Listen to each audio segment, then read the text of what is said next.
Hello, my name is Bobby Perry. This is the 21st episode of BPerryFilms Podcast. On today's episode, we'll be talking about burnout, most importantly, how it affects people. Burnout happens to everyone, and it feels impossible to avoid. In this video, me and my guest, Daniel Mondragon, will be sharing our tips and tricks on how to manage it more effectively. Daniel is currently attending school at Georgia State University as a finance and real estate student. He is currently working towards achieving his bachelor's degree and launched his podcast called The Daily Bread, where he gives advice on productivity hacks. Hopefully, by the end of this video, you will find some strategies that work for you and get a better idea on how to increase positive habits to relieve stress. So, Daniel, I'll let you introduce yourself. Thank you, Bobby. Thank you for having me. It's always a pleasure. Yes, I'm currently a student at Georgia State. I'm also a side hustle entrepreneur. I have a painting business, which is something I've grown up doing. But, I do have my creative needs. So having these conversations and picking each other's brains is something I definitely look forward to. And I'm super excited. I'm glad to have you here. I know for being a college student as well, I can understand stress that comes along with that. And also when it comes to being a full-time solopreneur or entrepreneur or business owner, and you're trying to find yourself and dealing with all the stress factors that happen externally and how they affect you internally as well. So I would like to go into the discussion of how would you describe burnout in your perspective? My perspective, I think the biggest ways I would burn out, at first, I would burn out physically, and it's not actually in the way you think. Because whenever I first started college, you take 5 classes and you sit down and you start working everything out and you're on a desk for who knows how many hours. But I was not used to that. I'm used to being on ladders and painting and like doing everything with my hands. And then all of a sudden, like the next week I'll go into college and then I'm sitting down for like 6 hours. I actually get tired of sitting down. Yeah. Like I usually start doing my work like around 7, and by like about like 7 a.m. and probably by like about 11 or 12, like my body just wanted to like do something. I would kind of be burned out of sitting down, and it didn't let me focus. It didn't let me go on to my tasks. It was a mixture of like a mental burnout and a physical burnout in a way. Mm-hmm. So, man, that dragged me down a lot, because I know there's students who could sit down all day and just grind it, even if they're not necessarily like studying all day, but, doing their work. And I couldn't do that because my body, it just really had the need to move in a way. You know what I mean? So, definitely. Oh, man, it really held me back. And I was trying to figure out a way to set myself up again. And, I tried taking power naps and I tried stretching and I tried doing all these things. But, I would still be tired of sitting down. Like I even considered getting a stand-up desk. Those stand-up desks? Yeah, I have one. The autonomous. Yeah. Yeah, I even considered getting one of those. So my body could just be doing a little bit of something. But yeah, I think that was probably my biggest experience with like a burnout. And of course, after several hours of studying, like you cannot look at that paper anymore, like Definitely. Those same concepts that like you're reviewing, it gets to a point where like after 2 or 3 hours of reviewing the same concepts, at least for me personally, I need to take a break or I need to do something to like get me back on track, because studying, it's not just plain work, it's not like punching a bag. So definitely. And so, I think as being the physical, mental, and emotional state of being. And it's usually caused by working too hard, being in school, or certain environments that could be toxic. I'm not saying school can be toxic, but it's like if you don't take breaks and moderations, like you said, power naps, but sometimes that's not always effective because your body doesn't fully fall asleep and it's trying to recalculate itself. As you notice, like when you wake up from a nap, you still feel kind of woozy because it takes Oh yeah. That's probably the worst part of taking a nap. Yeah. But when you put yourself in all these different shoes, it's like the first step that you should do is figure out what is causing you that stress. Is it the workload? Is it the difficulty of the assignment, or do you have bad time management? It just depends on the person, or it could be all those factors. It could be Yeah, and some people are all three. yeah. It's a lot of things to deal with, and like you said earlier, both of us have our own business, and it's like, who do we have to rely on? People come with you with complaints, and how are you supposed to deal with it? You can't run to someone else. They're coming to you personally. They might be angry, they may be upset, they might be crying, but you just have to resolve the issue the best you can. And like, just give me a moment, ma'am or sir. Tell me everything that's going on. I'll take down some notes and let me report to you in about 48 hours. Like learning how to like calm them down and making sure that everybody's at equal level. Because if one person's raising their voice, sometimes raising your voice that's equally higher could come off as a threat, you Oh know? yeah. Oh So yeah. if you keep like a mellow tone, sometimes they'll be like, why is this person not at the same level as me?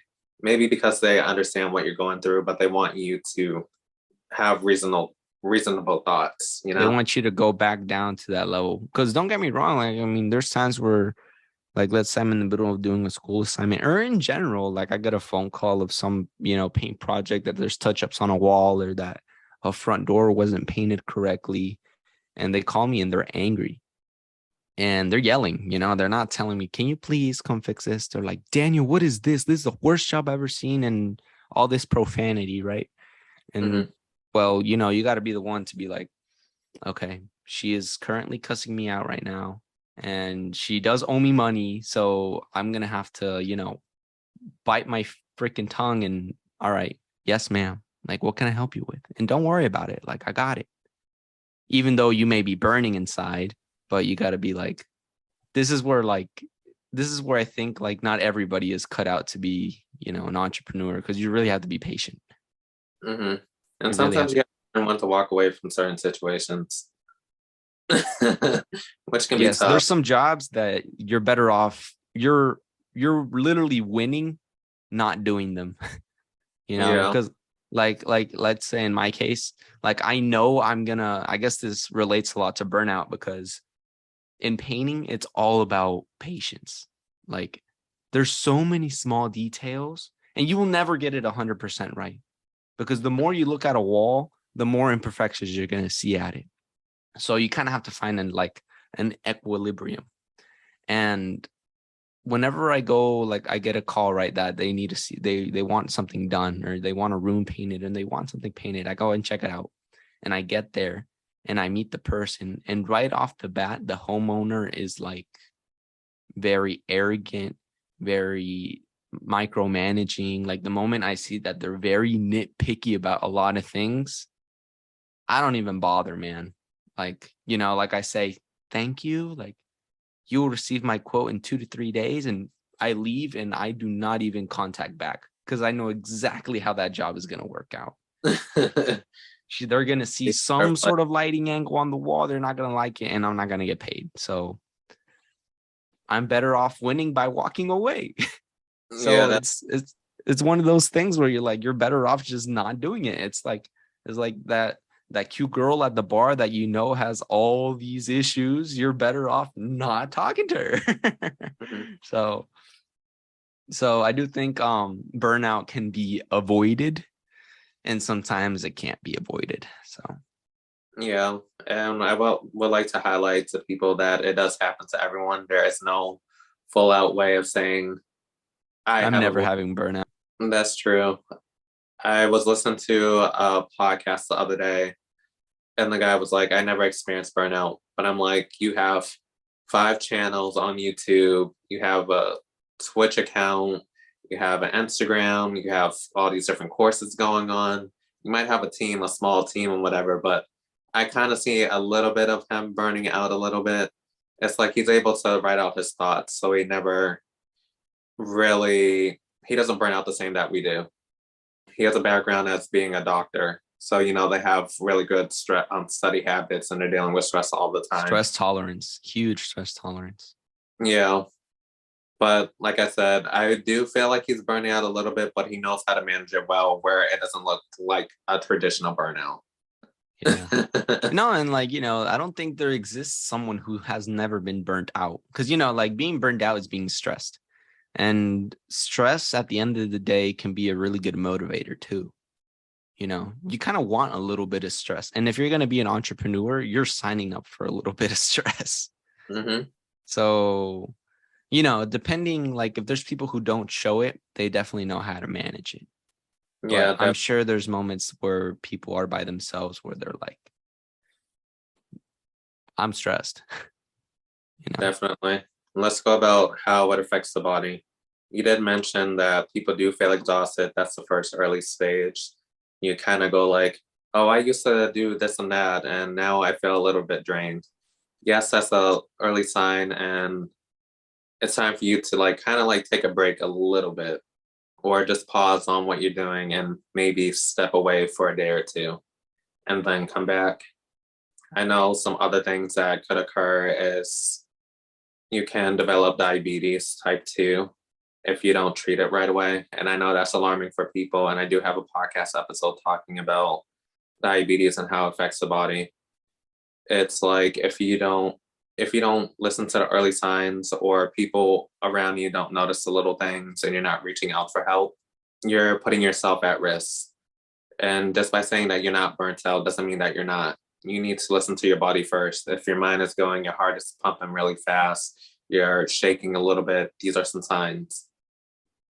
I've seen some people that I know have a very relaxed life in the sense where like I feel like some personalities or some people's personalities are like naturally a little bit less stressful. I guess what do they call it? Neurotic, a little bit Hmm. less neurotic.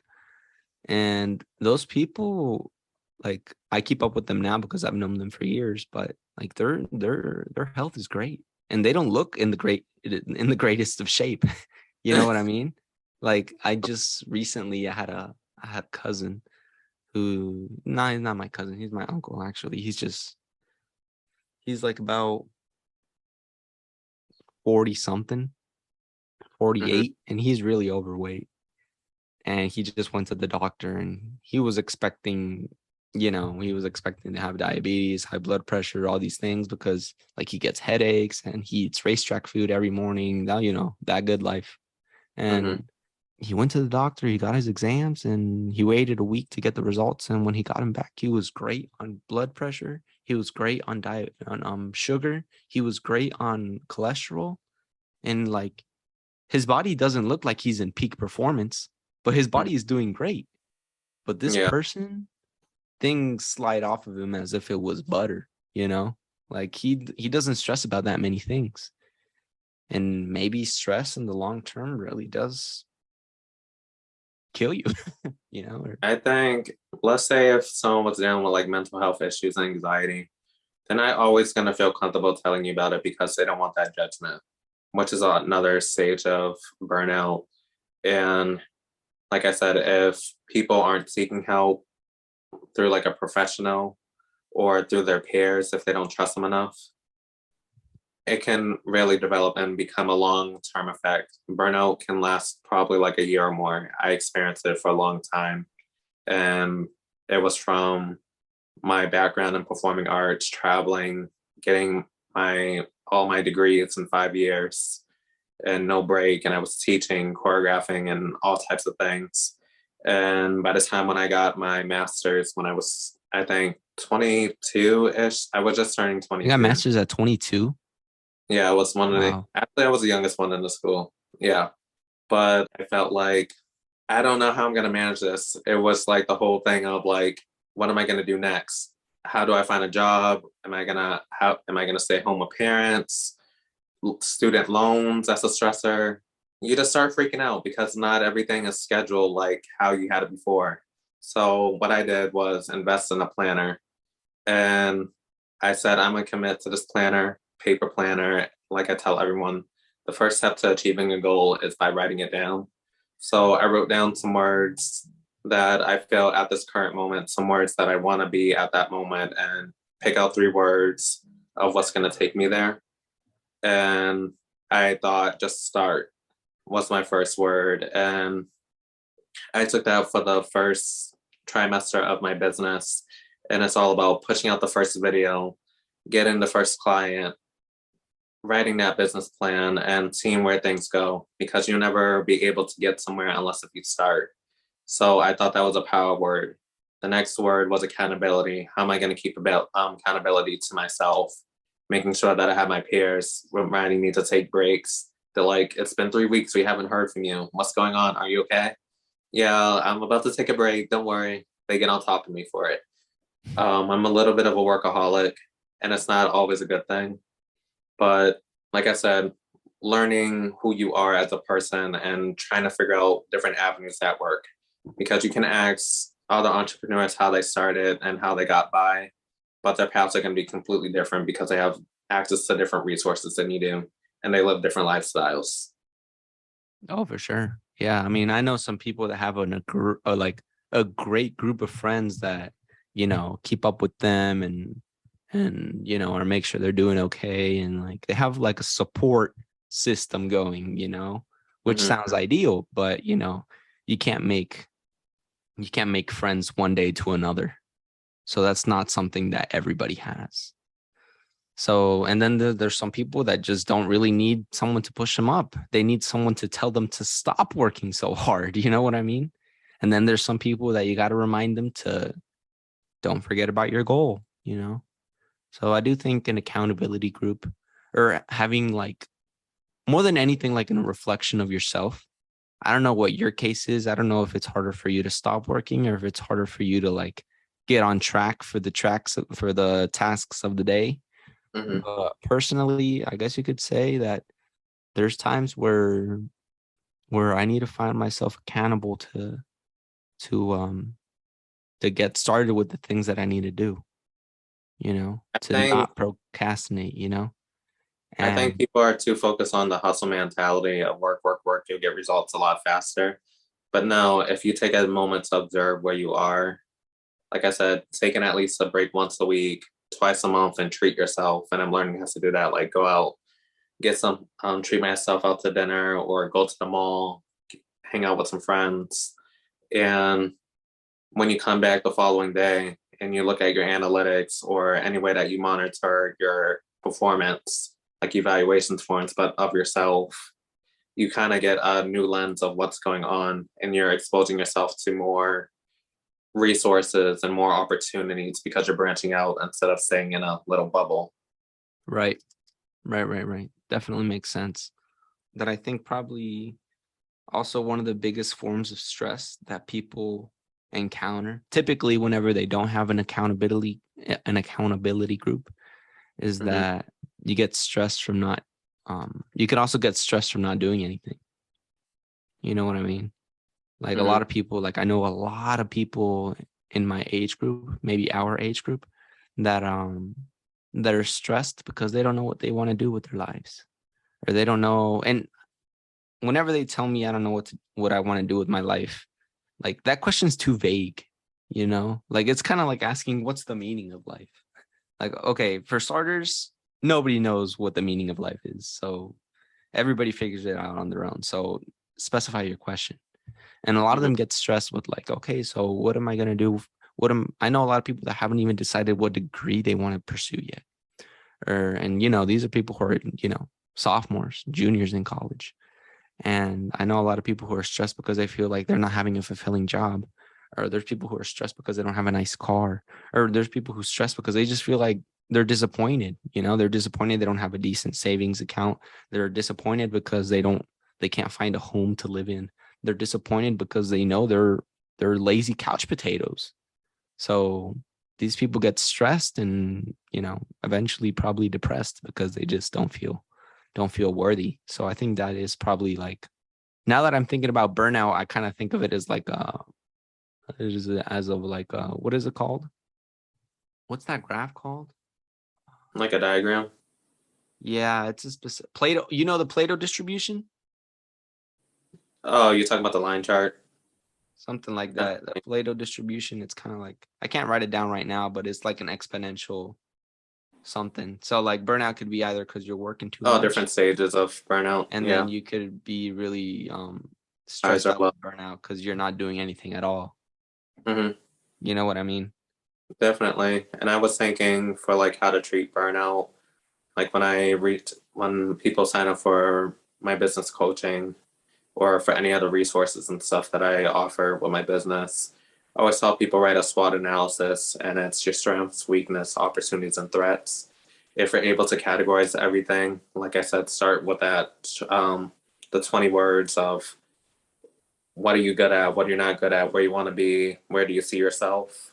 And then when you start plugging in things of saying, this is what I'm really good at, this is what I'm not good at, this is how I can get there if I apply myself, reading books, articles, reaching out to peers or people who are experts in that field.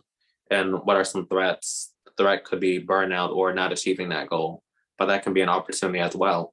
You know, if you experience burnout, it's not a bad thing, but it's just telling you maybe you should try something different. So we should always look for the good and things that causes negative sometimes, and not always focus on the current state of mind, but how you're going to get there instead of asking, what am I supposed to do? Yeah. I mean, it makes sense. Like if you're burning out in something, it's probably exposing a weakness. You know what I mean? Like, let's say we're running on a treadmill and we get to like 10 minutes and we barely get to 10 minutes. You're like, okay, well, I'm burned out, but at the same time, this is kind of like my limits, you know? I Mm-hmm. should be able to go over my limits. So now you kind of know what your limit is and what to kind of strive for. It's kind of like when people ask the question when I was working at Target, how am I supposed to get up the escalator and it's not working? People forget that there's stairs. You can walk up there. So, so it's kind of like, don't look for the obvious thing, but just be observant of opportunities that you can take. You can take an elevator or you can walk up the stairs. It's not that you can't use it at all. Right. No. Which I think is kind of like a roadblock or a psychological roadblock that people put on themselves all the time. Mm-hmm. You know what I mean? Like, it amazes me that even in like Matt's course, like you see the part where he showed like his very first camera. Yeah. Yeah, it was like he said it was potato quality camera. And you know, That like came a long ways. And I think through his course, it's giving you some things you already know, but it's like when he explains it, he kind of like talks to you. Kind of like if you're watching this video right now, like we're relating to you through our experience, where he's like, he's not using the fact that he's the cinematographer as like he's the best at everything, but he's always looking for opportunities to grow in something that he's not strong in. And mhm, sometimes we have to look between the lines. Like maybe it's your thumbnail that's not working. Maybe it's your captions that's not working. Maybe it's the title. Maybe it's the content. It could be a lot of factors as to why your video is not growing. But unless if you study your analytics and ask your audience, what intrigues you the most? What didn't you agree with? And then when you're reading through the comments, you're like, wow, I didn't look at things like this. Oh, this person relates to me in this way. This person doesn't. But let me try to reach out to them somehow and like reply to the comment and say, how did you get that answer? Like I said, just asking right, appropriate questions for the right type of person. right. Which is very useful, but it can be hard when you're starting off too, because nobody's watching. Yeah, that's You know true. what I mean? So it's crazy to me that there's some people that like find a system that works and nobody showed them the system, but they just kind of like stumble upon it and it just works.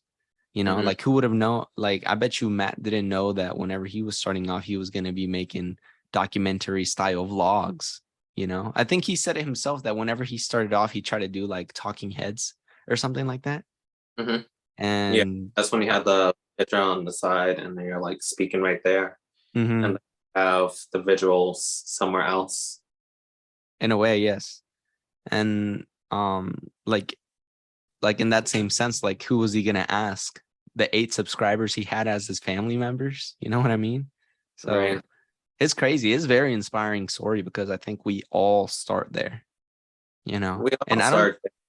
yeah, and I don't know if you've ever heard of the story. You know who you know who Mr. Beast is? Yeah, he That started guy, at have like you I think right back when huh? YouTube first He was started like 15 years ago, I think. Yeah. His story of whenever he started YouTube, it's crazy. He was like 13 or like 14. Hmm. And like, he loved making videos, and he never made a dime on it for the first like 8 years. But he just really enjoyed doing it. And it got to the point where, he was about to graduate high school, and his mom was like, okay, so like, what are you going to do with your life? You can't just be stuck on your laptop all day like you are now. Hmm. And And he what's was interesting like, about him is that he spends thousands or hundreds and thousands on his sets and videos. And he even honestly said if he doesn't like it, he'll pull it and move on to something else. But look at how much risk that he puts into it. I think I heard that he spends like about $4 million a month on just making his videos. I believe it. He has a ton of sponsors, endorsers, affiliates. Everybody's invested in him because he's invested in himself. And that's crazy because like he was saying, because even like the first couple of years, like he didn't have nobody watching. So whenever he was going to graduate high school, his mom wanted him to like do something with his life, right? And she forced him to go to community college. He said that he hated it. So he just told his mom that he was going to college. But for the first 2 years, he would just sit in his car and edit the videos and record everything in his car and Mhm. pretend like he was going to college. Imagine lying that way to your parents, and like to know that you're chasing something that you're still uncertain about. So it's just pure passion, those stories, you're like, okay, this person, he is literally made for YouTube. So Yeah, I like him and I like Marcus Brownlee. They work very hard and they're very informative and they're really great at storytelling. yeah.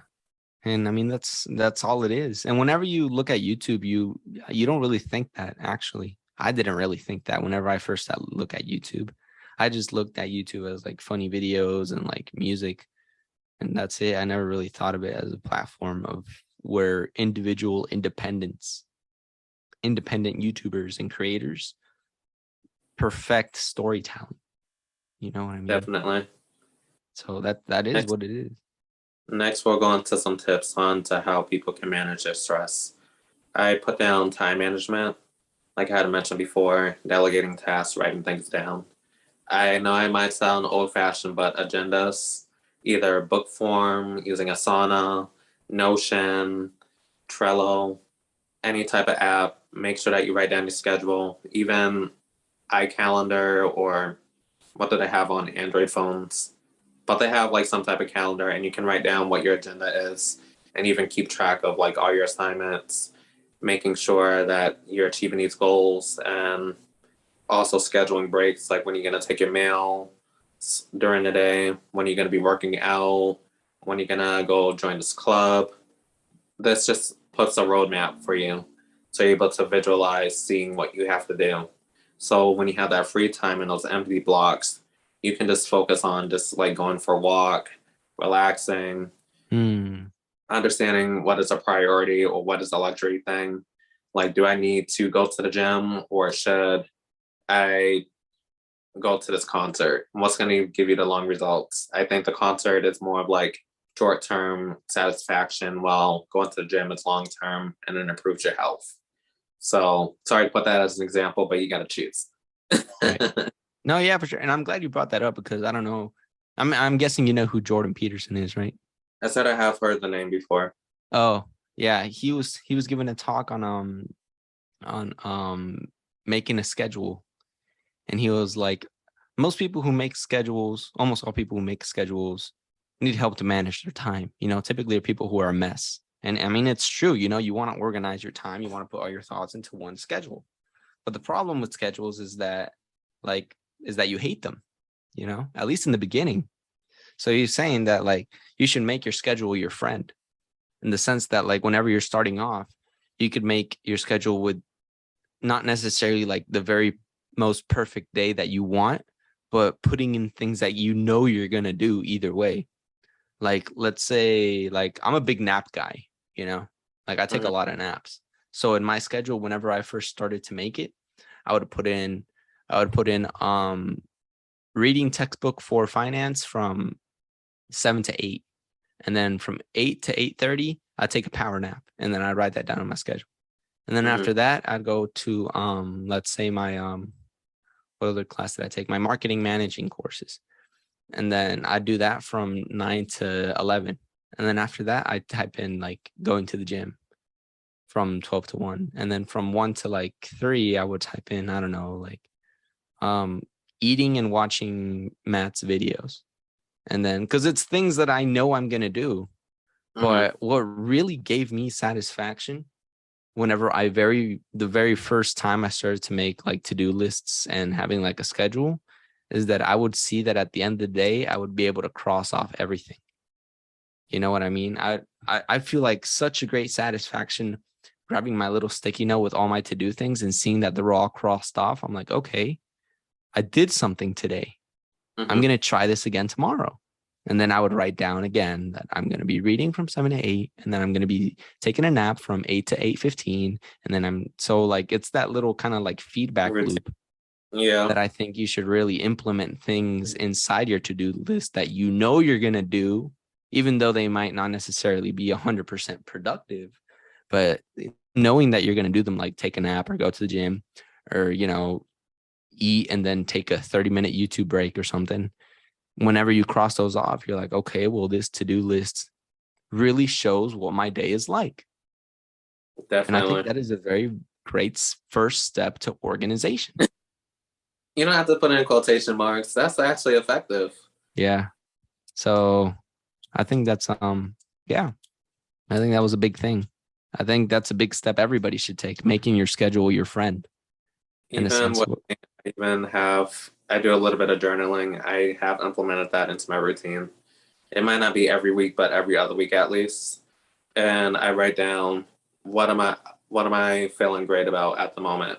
What have I this time frame? What are some goals that I have for the future? Let me reflect on this.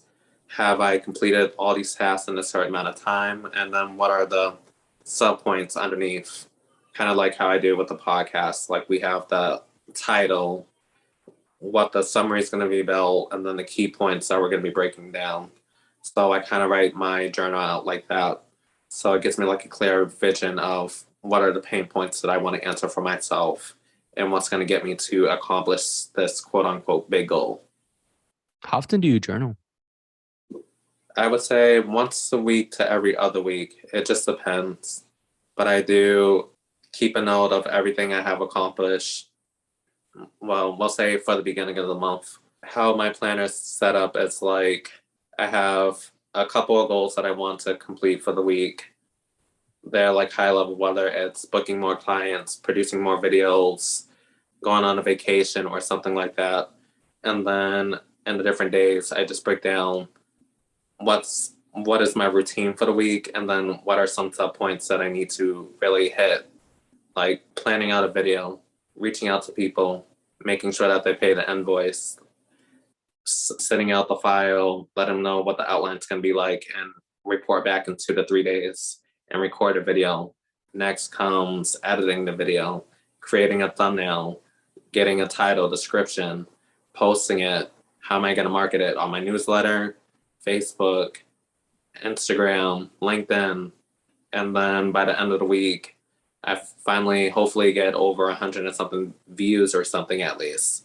And if that didn't work, I just now review through my analytics on the YouTube studio, and I figure out what parts are people dropping off at, what is the percentage of people returning back, is this connecting with people, what are the comments saying, and prepare for the next video.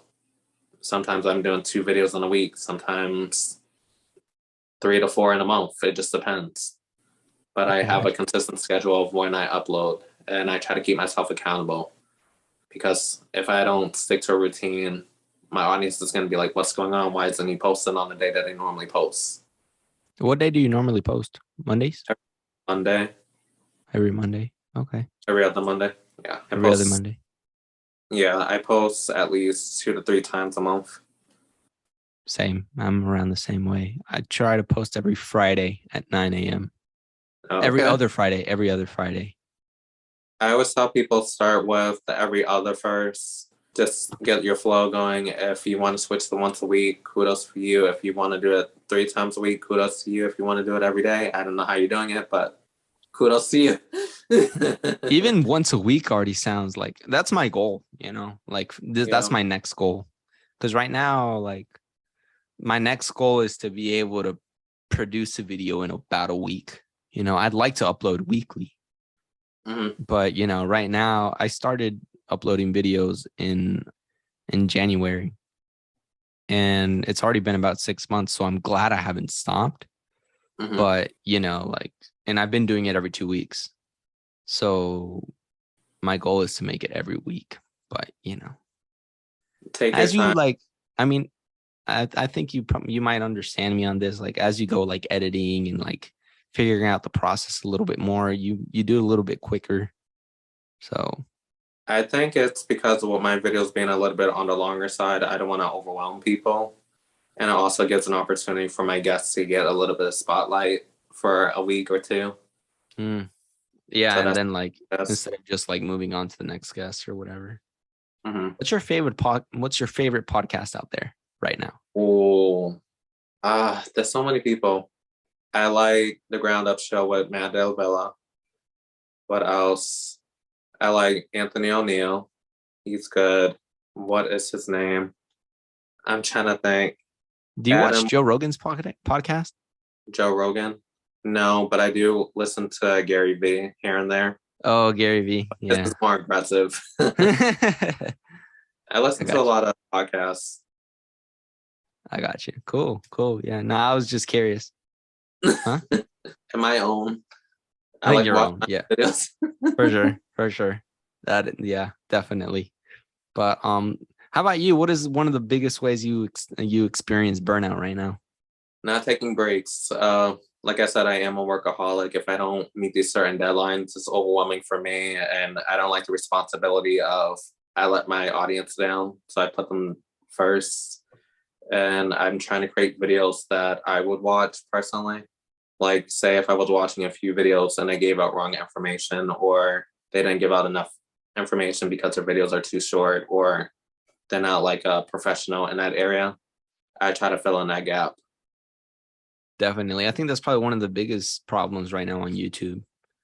Like a way to show credibility, and to show that your information is valid. Because the only way we could really somewhat think that the information being said is valid is through like subscriber count or like the amount of likes. There's nothing set in stone saying that, this person's information is actually true. So I think podcast is that our videos are a little bit longer and people's attention spans are a lot shorter. So by the time when I get to the end of the video, they probably haven't made it to the end, so they don't even get to the answer or possible solutions that they could have got if they watched the whole thing. Right.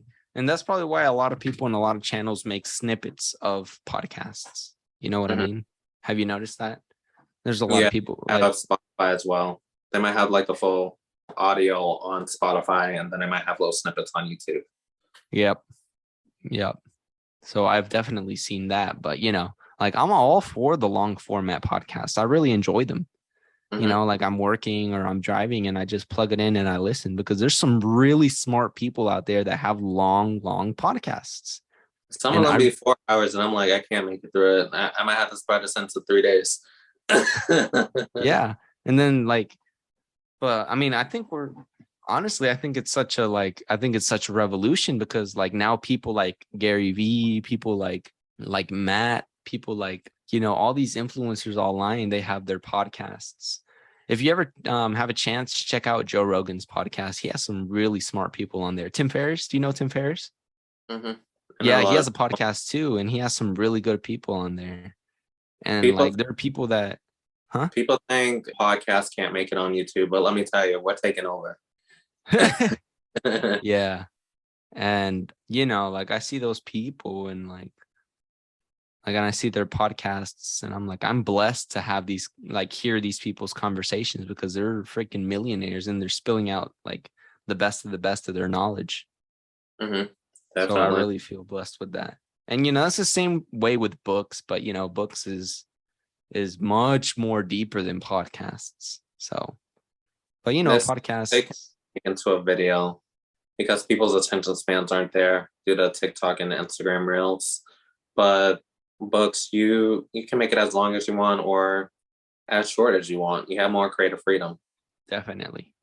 So, I understand in a way, like in YouTube, there's a lot of people who make shorter videos. And did you ever hear about that case study of some YouTube channel called Beluga? No. No, it's this YouTube channel that grew literally like 4 million subscribers in like a month with Oh, I like think I did. Someone posted up a video doing a reaction to it, trying to figure out how they blew up. how they blew up, and they were doing like chats on Discord, like Hmm. parody chats on Discord, and they were doing like a parody of like how he grew up. And he has super short 4-minute videos, and they all like just a quick, like very essential storytelling, as a Hmm. plot. It has an enemy, it has a protagonist, it has a solution, and then an ending. Yeah. Like 4 minutes, and like he started to blow up the algorithm or something like that, and he got 4 million subscribers. Yeah, short form can be easier to digest, but people need to keep in mind just because it has a lot of views doesn't mean the view duration is that great, even for like long form or short form. So Right. that's look at as people view these videos. Right. And if he enjoys doing that, then great, but like then you have people like Matt who have like great genuine devotion and fulfillment from his videos, and they definitely take longer. I'm sure they take longer to make. Hmm. And then there's people like him that have great fulfillment from making his slighter, longer form documentary vlog style videos. So it just kind of depends, I guess. Another point that we can bring up is traveling and detoxing. I think for me, when I go out of state, I'm more focused on just relaxing. I don't answer the phone. I'm not checking any electronics. Sorry, people, if you're reaching out to me, but I'm not responding to anyone at that moment. But when I'm in different states, I try to do what the state is famous for. Like when I went to LA, I went hiking for the first time. It was I very heard they have great but hikes. but when I made it to the top of the hill, I was like, this is the first time I ever seen pollution. They had like the smog in the air. But when I got up there, I just felt so grateful for all the opportunities I got to have because there's a lot of homeless people who wanted to become actors, singers, dancers, or any type of art form, and they just didn't make it.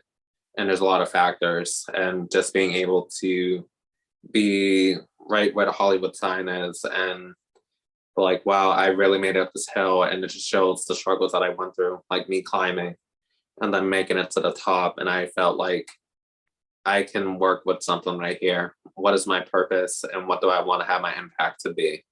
You know, it's kind of like when I was watching the movie Soul and finding a purpose. It's like, do I want to be just known as a performer or do I want to be known as an arts, entertainment type of company where I try to give other people the platform that I wish I had when I was younger, you know?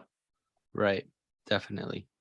And I think whenever you start off in like an artistic endeavor, you really got to analyze yourself, what really like makes you happy? Is it the money in the bank account? Is it the actual art piece? Is it the recognition that comes with it? Or is it the I don't know, like it depends what you really, really, really, really like pushes you forward, I think because people nowadays, it's just like the clout and just the title, but people don't want to put in the work that comes with it. Just because you think you look a certain way doesn't mean that you have the it factor. And you got to be real with yourself.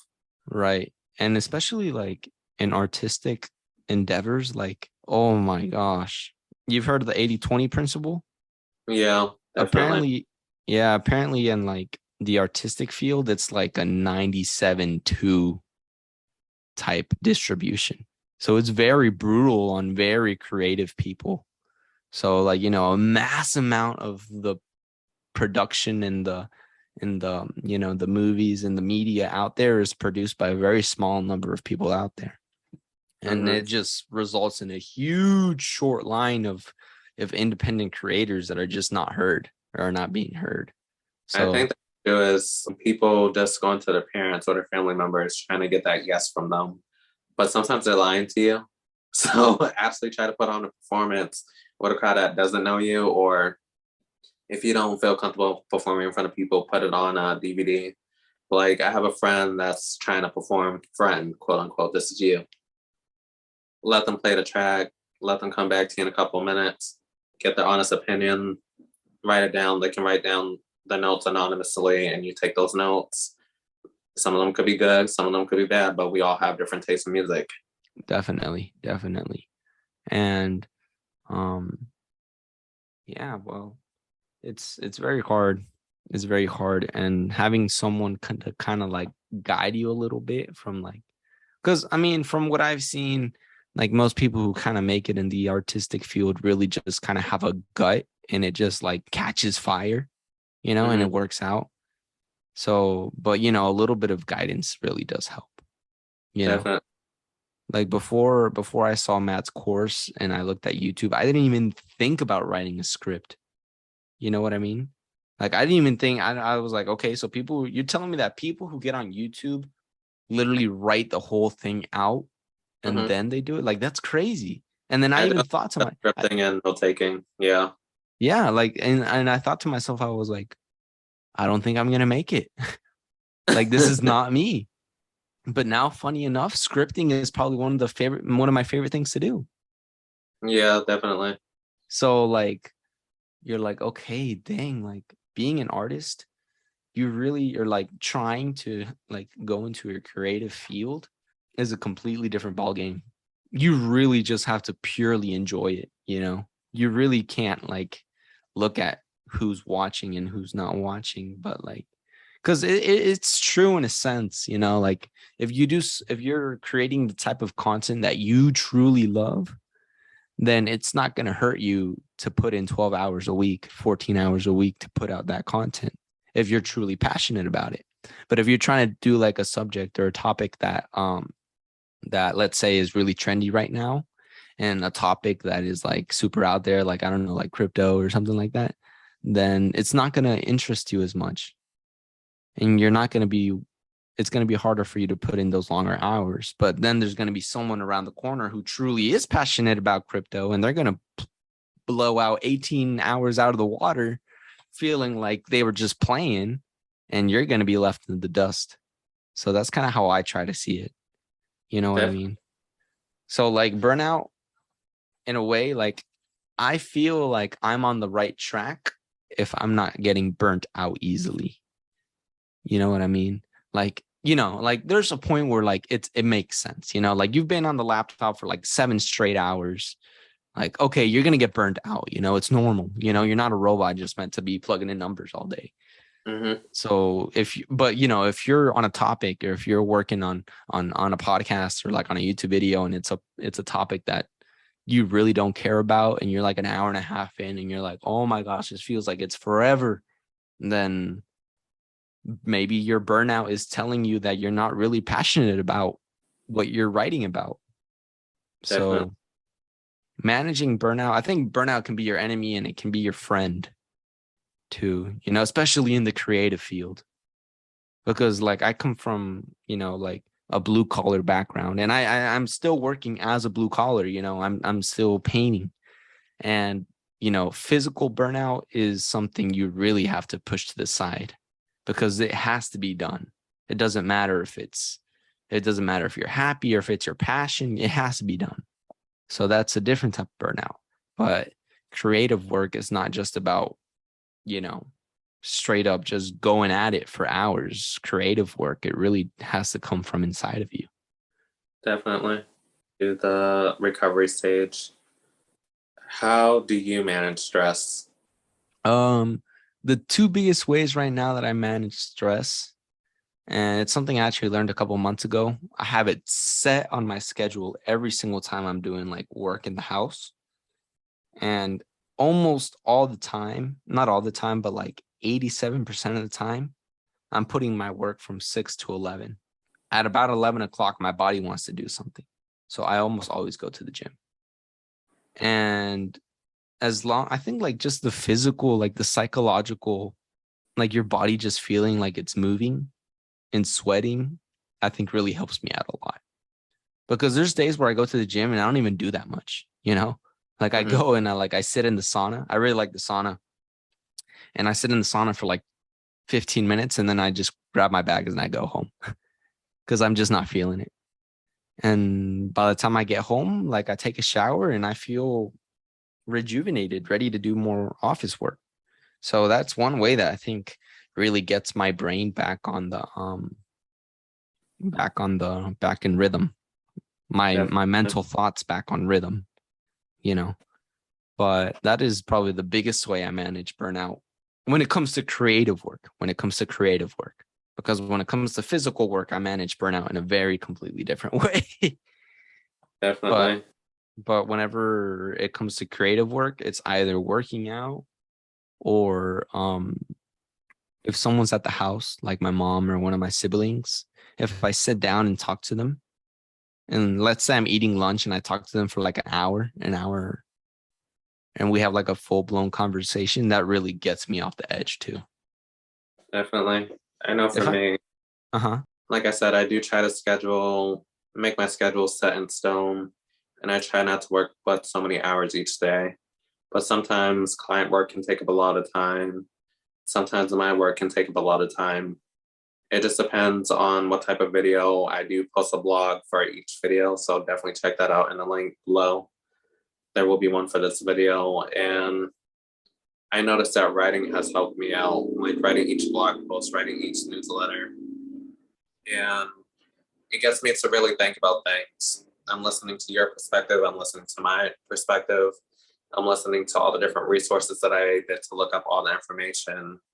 And it kind of puts me in that state of mind of, do I understand what's really going on here? Do I understand myself? Do I understand the level of complexity that I'm making my life? How do I simplify things, make things easier? Not easy, but easier. And so it doesn't feel like hard labor work, but more of I enjoy what I like doing. And it gives me some type of fulfillment that people are gaining more access to information that they didn't have when they were watching 100 of the same video, or trying to read a 1,000-page book, but try to simplify things in a quick 10-minute read, if even that. So like you're saying that thought exercise of what you're doing this for is kind of what gets you off the edge of burnout? Yeah, okay. I think my most favorite part of doing all these podcasts is interacting with my guests and not feeling like I have to do it all on my own. And it feels like I'm really communicating more effectively and I'm articulating my words. And you brought up some podcasts that I never heard of, and that makes me want to look them up as well. So yeah. I mean, that's probably the most beautiful thing about a podcast. You know, you interact with people and you pick other people's minds and you get some ideas that you never thought you would have maybe heard elsewhere. So I do think that is a very beautiful part of podcasting. And you're right, you know, and bringing that, like imagining why you're doing this kind of really does rejuvenate you, you know. And I'm actually glad you bring that up, because I'm going to try that. You know, I'm going to try, like, if one day I'm feeling burned out, instead of going to the gym, I'm going to go sit outside. And I'm not going to bring any electronics. And I'm going to just try to sit there and imagine why I'm doing this and where I'm headed. And I'm going to try that out. Yeah, definitely. Cool. I got more questions. Mm-hmm. How long does your burnouts last for, in your perspective and experience through them? Like burnouts to like get rid of them, or like burnouts as in like how long am I frustrated for? How long before you start taking action, and how long does the action take for you to feel relaxed? So I think for me to manage a burnout, it takes me about like an hour to get off the edge. And I don't think I've ever taken like a 30-minute break and gone back to work feeling completely rejuvenated when it comes to creative work. Because like physical work, like, yeah, you know, like take a 30-minute break, your body will rest or whatever. But if I know that I'm doing like a script and I'm, you know, putting in the actual creative work in, I got to take at least an hour break. And it's usually around lunch. and I really enjoy eating. So I think that really gets me off the edge too. So I take advantage and I eat, and then I like watch something, and then I go to the gym for like about an hour. So I usually take like about a 2 hour break if you count my lunch break. And then whenever I come back, I'm ready to go. Saying as far as like straight up, if I'm doing like 3 or 4 hours of creative work is kind of like my lapse before I start to get kind of mentally burned out. You know what I mean? That's kind of like I should be taking a break very minimum every 4 hours of creative work. So that's kind of like, I'm sure it's different for everybody. I mean, look at Mr. Beast. He goes in freaking 13 hours editing every single day, and he wasn't even making a dime off of YouTube. So he and I are very, very different. So, and another thing I could say to resolve burnout is like if you're doing something you really, really, really enjoy. I think I already mentioned this, but it is worth mentioning again that if you're doing something you really, really, really enjoy, then burnout, you should not be feeling burnout that often. So even if you don't really find your absolute passion, because I think that's everybody's goal, but at the same time, like it's kind of like it's like saying like the perfect job is not ever going to be there. So if you're feeling less burnout towards a certain subject, then that's a good sign. But if you're feeling really burnt out over a very boring subject, that is a very good sign too, that to stop doing that. So, yeah. Yeah. And burnout can last for weeks, months, even a year. It just depends on the person and how long that they were in a level of stress. Like how I had mentioned in the beginning, if you don't take the appropriate action, like what I experienced when I was going to school and doing all this and that, and even with my business right now, it's just like if you don't stop doing what you're doing and notice that you are at an area where you feel stagnant, you're going to end up doing long-term damage. Your hair might fall out. You might get a lot of anxiety and get diagnosed with mental illness. Mental diseases and probably physical diseases too, like diabetes and high blood pressure. And it's a lot of factors that go into it. So making sure that you have that accountability partner, even if it's yourself, making sure that you're doing a regular check-in, making sure that you are staying hydrated, eating healthy, and just being your authentic self. And like I said, reaching out to people, making sure that you're communicating effectively, because no one's going to understand that you're stressed. We might know what it looks like, but if you're not reporting to us, we don't want to say you look stressed out, do you need help? And then your mind shift might be like, no, get off of me, I don't feel this way. Because you're not in a mental state of mind. You might react a certain way that can turn off people, and it does rub off the wrong way for some people at times, like Right. against as anger or sadness. Yeah. And I do think the majority, they say, right, that the majority of diseases come from abundance. And that could be from abundance of stress. That could be from the abundance of time. That could be from the abundance of food. So really learning to regulate all of those things, not just like your creative work, but like if you learn to regulate all those things, then your burnout, I think, will be significantly less. So I do think that's a very good point. This is good. So to cap this off, burnout affects everybody. See, me and Daniel have explained our stories. We gave you guys some key points. There will be a blog where I go a little bit further in detail. And don't worry about being burnt out at the moment, but you can always recover from it. Just take a mental break. You don't have to explain yourself to people, but when you feel comfortable, just make sure that your delivery is good. I know that sometimes when you're burnt out, it can make you angry, it can make you very emotional, but everyone's here to support you and throughout your journey. So having effective communication, eating healthy, keeping a clear mind, and delegate your tasks on level of importance. Does this have to get done right now? Is it going to give me long-term gain?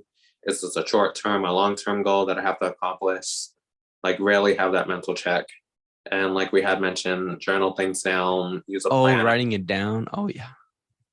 I think that helps a lot. Sorry, my bad. Definitely. I just wanted Go ahead. That was good. yeah, no, writing it down, writing down the struggles, I think will definitely let you completely think it through and really clear the fog of why you're burning out. Mhm. So, anyways, my bad. You were saying. No worries. So, Daniel, what are some of your social contacts that people can reach you at? Yes, you can find me on Instagram for at Daniel Mondragon, but two N's at the end. And you can find me on YouTube as Daniel Mondragon. And you can find me on Facebook as Daniel Mondragon because there's not many of them out there. So feel free to reach out. And it was a great time talking out here. I'm very happy that I was able to think out everything in this conversation, which hopefully is to your benefit, but at the same time really made me feel like I articulated a lot of things that I probably had in the fog in the back of my head. So I do want to thank you for that. No problem. And it was great having you as a guest. You can follow me at BPerryFilms on Instagram, TikTok, YouTube, Twitter, and definitely sign up for my newsletter where you're going to find out more information on what's going on. And I do have a few announcements to make. I will be hosting a webinar coming up soon. So if you haven't subscribed to my newsletter, please do. Search www.bperryfilms.com. And also, if you're looking to start a podcast, YouTube channel, need help with financial literacy, scaling your business, managing your business, definitely reach out to me on my website and sign up for a discovery call to see if we can make your roadmap to success. It can be 3 sessions, it could be 6 sessions, as many as you want, to help you achieve the goal that you want to achieve. So thank you all for watching. And I would like to know how you all deal with burnout and have you ever experienced it and seeing how you were able to resolve it. So definitely share that and look out for the blog posts. Thank you.